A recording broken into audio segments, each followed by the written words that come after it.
some eagle-eyed Spurs fans saw Miroslav Orsic scored yesterday against Bayern Munich, and it got a lot of Tottenham fans getting flashbacks to Zagreb a few years ago when Orsic was the player who scored that hat-trick and knocked us out. So we got Brandon from the Lane who's, let's say, having nightmares about Orsic's name coming up again.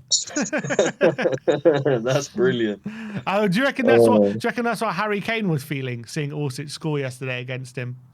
Mate, he was probably because Kane played that night.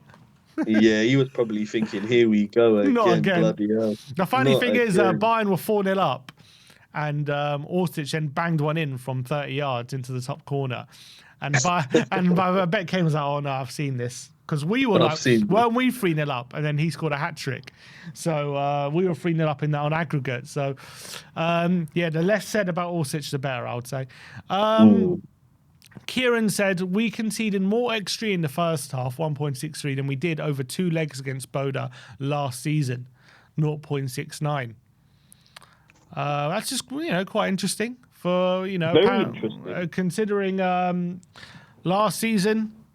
The squad, I don't know. Look, to be fair, we had a strong team out there. Obviously, the team was a bit rested. But you look at the team we played yesterday, probably quite similar to the team that played in the semi-final, I would say, to Boda last season. I mean, for a team that, for obviously Ange been known for being very defensively naive and whatever, but we seem to concede a lot less chances last season than this season. Sim, it was all a narrative, right? He doesn't change. He did change. He changed the whole thing for Frankfurt, for Bodo, for the final. He did adapt his team. So I think a lot of that kind of stuff with Ange, it was narratives. Yeah, I mean, yesterday, a lot of people looking at yesterday thinking, is that proof that the win against Bodo last season was a lot more impressive than people give us credit for? Maybe. I mean, maybe you could. You could say that. Yeah. Because Bodo were very good yesterday. You got to say that they were very good. They were yesterday. fantastic. They tore us to shreds. They were fantastic. They deserved the win. Honestly, and last season we made very light work of it. Yeah, I agree. I agree, Sim. And yeah, it is a worry. It is a worry. Serotonin says this is a meme of a whisper in the ear saying Leeds game is before an international break. I think that's what everyone is worried about going into the weekend, because I think we have lost what is it, 6 games in a row before international breaks. It's a bit ridiculous.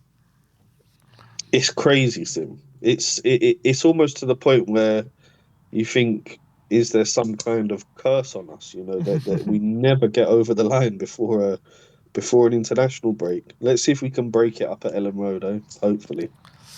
Vivi says Frank might be a fraud. His whole game plan depends on Kudus turning impossible situations and scraps into something.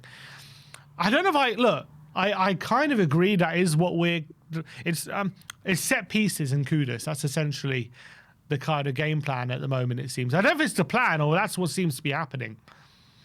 It's basically get a set piece and cause problems, or get Kudus to do something. Maybe it's the plan for now, until we have the players back, until we have your Kudus back, your Madas back, your Solanke back. These are all huge players for us that are missing, huge players. So look, going as far and saying Frank is a fraud, I think that's a bit harsh, after the job he'd done at Brentford and the fact that we're 4th in the league and 4 points out of 6 in Champions League through to the next round in the Carabao. So yeah, let's all take a breath, Spurs fans, and just try and give this guy, because he's a good manager. He's got a squad that can do something. Just need to build on it, add to it, and keep the faith, guys. Keep the faith. Ron says he has to start next game. End of discussion. He's the only midfielder who can keep the ball at his feet. And he's talking about Archie Gray. He's talking about this. It was obviously a little clip of his cameo yesterday. I would start him next game because against Doncaster he was good. Came on against Boda. and impacted the game well. So I want to see him get some. I want to see him start because I think him, Paulini, and Xavi could have a good balance. There could be a good balance there. Yeah, no, I really agree, Sim. I want to see a lot more of Archie, week in, week out. We got to be careful though with these youngsters as well, not putting too much pressure on them. You know, if you, especially up at Leeds, where he's got a history. So yeah, it would be nice to see him in the squad. But if he's not in there and sorry, in the starting 11, but if he's not in there and he comes off the bench to impact the game, I'd also be happy with that. But he does need a lot more minutes this season. We need to help his progression as much as possible. And you don't progress unless you're playing.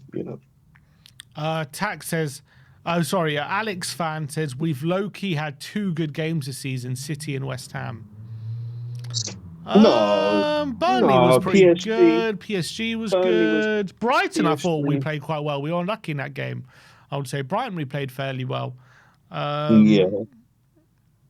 But yeah. City and West Ham were our best games. Yeah, City and West Ham. I think definitely City. West Ham even, we weren't that good until the red card, I felt. But well, Sim, you know what? I was there, and I think we should have been 1-0 ahead in that first half. If VAR wasn't there, true. I think we were brilliant. I thought we were brilliant against West Ham away, and the red card helped us, of course. But I think we were always winning that game. Yeah, but look, at the end of the day, we're still so early on. He's only had 8 games, so it's not like you're talking about a load of games. I think that's a bit harsh. Tack says how not to defend in pairs, and this is the first goal. If you look at the first image, you make it bigger. You look at this. So before we go to the next image, like what the last thing you expect from here, you've got Porro there, you've got Johnson covering, right? The last thing you expect is this guy here be able to cut inside, right, and shoot. He's got 2 players on him, right? Go to the next image. Where are they gone? All of a sudden, he's got a free shot. And how has that happened? Because that guy overlapping to his left, he's drawn both of them. They've both gone with him. They both went with him. It's terrible defending. How? It is absolutely terrible. How have they allowed that to happen? It's shambolic defending. If he I can't even. How is he being allowed to get a free shot from that situation? It's bonkers. It's bananas, and he's made it look so easy as well. Just shift it back onto your right, and boom! It's really, really poor defending. You got literally 2 defenders on him, or 2 players there, and he's somehow been allowed to get a free shot. Look, he's got all the time in the world to shoot. Right? It seems no one near him all of a sudden. Within a second. No one near him. Really poor. So COYS Confidential says, so he's replying to Spurs Watch, who says, poor performance so far. People can moan about Frank, but the real issue is the squad. We just don't have the quality to compete on all fronts. Odegaard and Johnson starting on the wings in the Champions League says it all. Too many average players like Bentancur and Richarlison, and instead of fixing it, we hand out new contracts. So he's going very hard in on the squad. COYS Confidential replies, where was his energy when Ange had half his squad injured? Ange literally won a European trophy with starting 11 today. With the starting 11 today. Meanwhile, Frank can't beat Bodo with the same squad, and Xavi, and Paulinho, and Kudus, and we're protecting him. Are we serious? Look, as much as I'm a big Ange advocate, I'm a big fan of Ange. At least with Frank, we're a lot tougher to beat. I think that's fair to say. We've only lost 1 game. And he's still very early on in his tenure. It's not about protecting him. It's about just giving him a bit of a leeway because it's still very early on. Albeit, what I would say is the fact that Ange did so well early on was held against him. You know what I mean? Because we won those first 10 games. Then all of a sudden, then we had a bit of a drop-off. And everyone kind of just... Every stat you would see was, oh, without the first 10 games, look at this, look at that. It's almost like the first 10 games didn't count because we did well. But all of a sudden, only because we're not doing... Well, look, to be fair to Frank, I can't complain about the results, can I? Because the results have been quite good, as much as some of the performances haven't been great. Results have been pretty good so far. albeit, Wolves we drew. Yesterday we drew, but I don't by and know about large, we've been good, okay. Sim. I don't know about good. I would say okay. You know, Well, one like loss, 5 wins, and 2 draws in 8 games. yeah, but 1 point from 6 at home is really not good enough. You know, that's like below par, way below par. And from PSG, like the position we were in that game to then go and lose it, also really stung. So it's yeah, Uh, look. Of course we need to give him a bit of leeway. Of course we need to give him a bit of leeway. And it's not all what you said there with these two guys. It's not all about the squad isn't good enough. The squad has been improved since Frank's come in.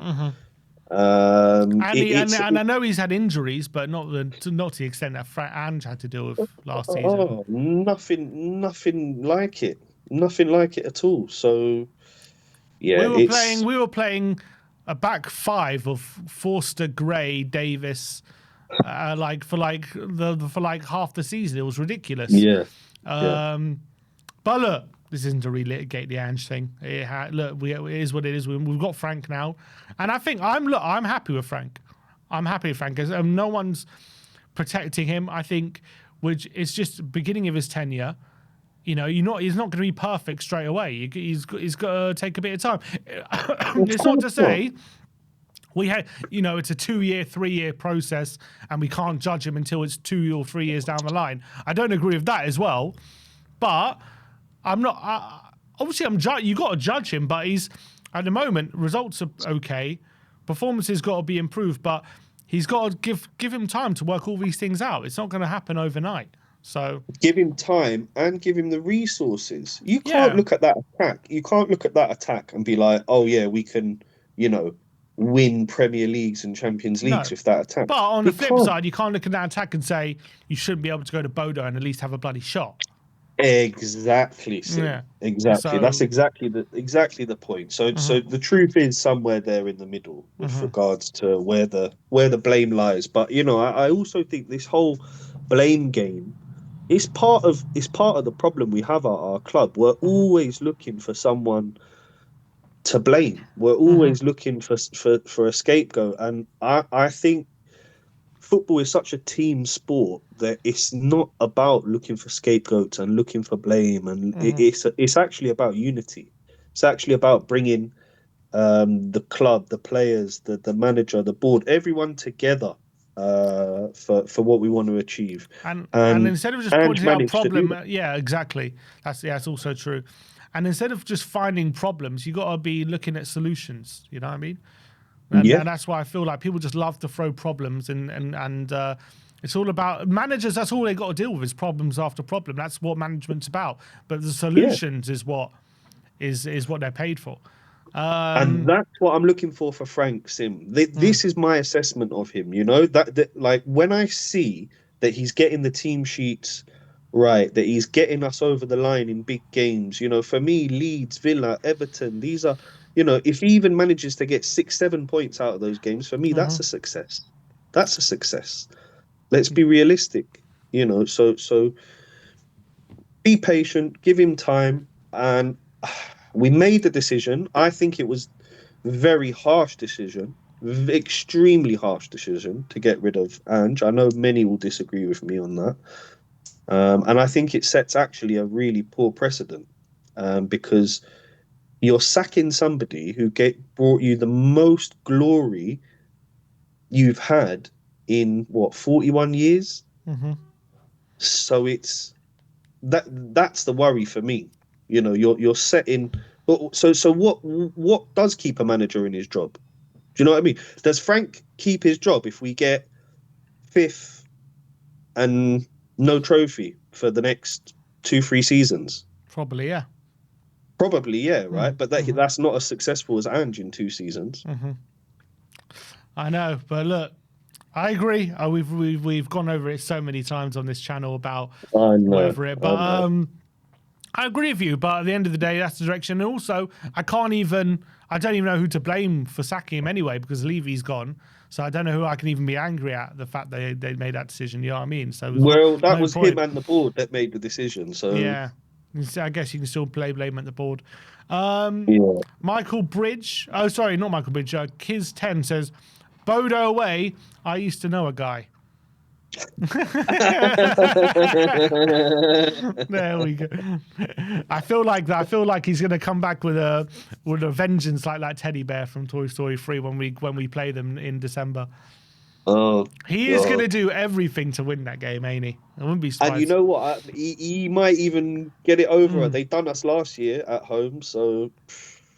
Well, obviously, I think Ange beat Frank twice last year, even in our worst moment. Did the double over That's them. right. Yeah, that's right. That's right. So. Michael Bridge says, Bodo 2-2. This is his kind of takeaways. A point away, not a disaster after a poor 60 minutes. Kudus and Paulinho, first team essentials. I agree with that. They've become nearly undroppable at this point because we seem to fall apart a bit without them. Archie Gray deserves a start against Leeds. Agree with that. Forward line, not up to standard. Yeah, I think they need to be showing more, our forward line. But you got to remember, Solanke, Moani, they're still to come back. So hopefully when them two are back, we can start to see a bit more. Still early days. No Solanke, Decky, Madders must be mentioned. Van der Ven liked being captain, and we miss Romero. Yeah, Big time. I think that Romero quality, definitely we missed it. But yeah, I think I agree with most of those points. For me. But yeah, we're very... It's quite worrying how reliant we are on Kudus Paulinho, considering they've only just joined and always seem so reliant on them. And Xavi. Xavi Xavi's as we he can't create anything without and Xavi. he hasn't even played yet, and we can't even play without him. Yeah. Jay Andrew says, we are resilient little buggers anyway. Coming back from 2-0 down against Brighton and Bodo and Wolves, that's definitely a plus. It's a long season. No need to shoot your load too early. I have questions about Frank's attacking patterns, but I'm going to give him plenty of time to work it out. Yeah, it's kind of how I feel. Yeah, that's how I feel as well. You got to give him time. You know, a job of a manager can't be... It's not, you know, it's not magic. It's not a little potion that suddenly you get things right. Things do take time, and you have to give the guy time, and as well a few windows to get what he needs, the tools that he needs into the club. So yeah, let's just give Frank a bit of time. But also, that's not, you know, we've also been critical of Frank here today I think in a fair way, Sim. You know, and I think, you know, he will also be looking at some of his decisions that he's made, and you know, we'll be looking at them and trying to improve them. That for me was the proof was at the City game, you know, where he didn't take off big players, even though we were a couple of goals ahead, like against Paris. So, you know, he will get there, Sim. We just need to be patient with the guy, support the team, get behind the team, get behind the players, get behind the club, let's create an atmosphere. One of the things I want to just mention here quickly, Sim, is that, you know, sometimes the atmosphere in the stadium can go a bit flat, and that's not what we need. We need to make that place a fortress that teams do not want to go there. Yeah. Teams do not want to go there. They and, you know, we make it too easy. It's too much of an easy day out. Too much of an easy day out. And just lastly, this was a scene after Bodo scored with their fans getting a window outside of the house celebrating. That's exactly what we were up against yesterday. Fans out of their windows celebrating. That's how small the ground is. That's exactly kind of what we were up against. And that guy, look at this guy bottom right. What a beard that is. I don't think you can zoom in on him. That is let me see. I can't see. That is a crazy beard. I've only just noticed it. Bloody hell. That is that's a Viking. That's proper Viking. That is one hell of a beard, that. Unbelievable. That's at least, I'm gonna guess, 5-6 years. You reckon? Yeah. I've got a bit of knowledge when it comes to beard growing. Unbelievable. We're just gonna try and get a zoom in on it. Look at What that. a Oh, legend. that Look is at that. fair play to Legend. him. Fair play to him. Bro, he's keeping that combed as well. He's combing that shit, man. He's getting that looking good. I like that. All right, look. That is the reacts, and that's how the internet reacted to the game yesterday against Boda.